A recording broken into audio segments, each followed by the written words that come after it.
प्रधानमंत्री नरेंद्र मोदी ने अपने दूसरे कार्यकाल का 1 वर्ष पूरा कर लिया है। इस मौके पर पीएम ने एक पत्र लिखकर देशवासियों को संबोधित किया। पीएम ने इस पत्र में सरकार की उपलब्धियों का जिक्र किया और मौजूदा चुनौतियों को लेकर सरकार की मंशा और हौसले की इच्छा जताई। पीएम ने इस पत्र में मौजूदा कोरोना वायरस का जिक्र किया। पीएम ने कहा कि देश कोरोना की चुनौती से लड़कर जीतेगा। वहीं देश के बिगड़ते आर्थिक हालात को जल्द संभाल लेने की बात भी पीएम ने कही।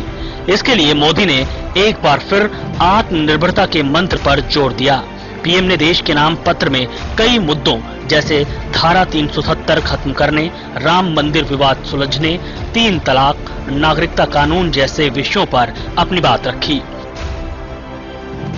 मोदी ने इसके अलावा कहा कि देश के इतिहास में ये पहली बार हुआ है जब किसान, खेत मजदूर, छोटे दुकानदार और असंगठित क्षेत्र के श्रमिक साथियों सभी के लिए सरकार ने 60 साल की आयु के बाद 3000 रुपए नियमित मासिक पेंशन देने की सुविधा सुनिश्चित की है। वहीं कोरोना के मुद्दे पर पीएम ने लोगों से नियमों और गाइडलाइंस का पालन करने की बात कही।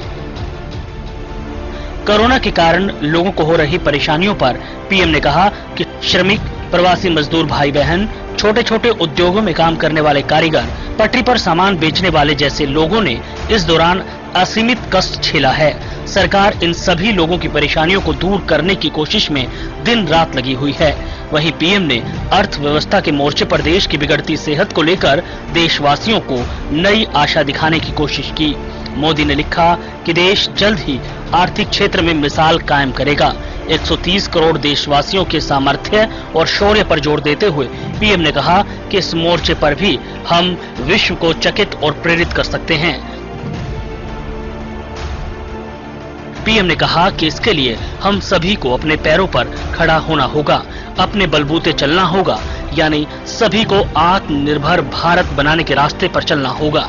मोदी ने कहा कि ये समय की मांग है और सरकार ने इसीलिए आत्मनिर्भर भारत अभियान के तहत 20 लाख करोड़ का पैकेज घोषित किया है। ऐसे में पीएम मोदी के इन दावों पर देश कितना आगे बढ़ पाता है, ये देखने वाली बात होगी।